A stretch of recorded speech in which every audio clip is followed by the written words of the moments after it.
They don't know how to be emotionally available, show their emotions, show that they're scared, show that they are sad.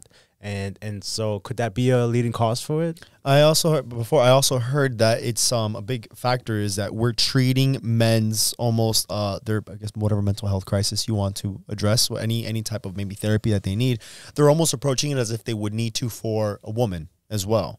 And that's kind of where there's like a disconnect, because I forgot where I had seen it, but for women, you know, they're kind of, I would say they're probably a little bit more nurturing, more caring. Like you want to talk to them because their feelings are more into the conversation. As for a man, for example, they say that a man, like, he wants to feel respected in a relationship. You know, that's how he thrives, about feeling respect. So it's almost like we're addressing these problems as if we were for women, when a man probably needs to be treated a little bit differently for him to properly heal.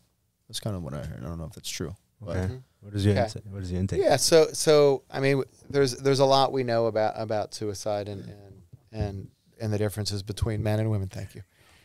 We know that men kill themselves 4 times more often than women, and it's usually because of the lethal means that men use. I mean, they use guns. True. They hang themselves, things like that. Women usually they either cut themselves or take pills. Sleeping pills. And then survive. But there's something called the gender paradox related to suicide, because even though men kill themselves 4 times as often, women think about suicide much more often than men. So it's, you know, interesting. Really? Yeah. I had no idea. They think about it much more often. But also men and women, how we handle things. And this is in the same vein about therapy though too.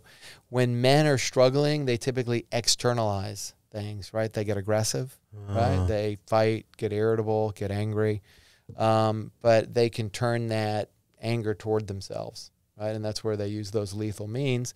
Women instead, they internalize those feelings, and they get depressed or get anxious, and then of course they are able to talk, right, about their emotions, and they manage those through relationships. Interesting. So men do not, right? They just turn that anger on themselves, that externalized anger. Yeah, because it almost feels like you've exhausted already externally, you know, sharing how you feel. And, you know, just like you said, where when you go to the internalizing it, it's almost like there's nowhere else to go from here. Yeah. What do I do now? Whereas at least for the woman, if they're feeling it first and then they can open up, at least from there they can get some sort of help before they feel like there's nowhere else to go. There's nowhere else to go. And usually the breaking point for people with suicide, and this is a really important topic as if there's anybody feeling this way, but usually the last thing people feel is everybody is going to be better off if I'm not here, because I'm a burden to other people. So, you know, committing suicide is actually, people say that it's the most selfish act, but it's actually a very selfless act, because you're thinking that I'm going to help everybody else because I'm not here. They don't have to carry me anymore.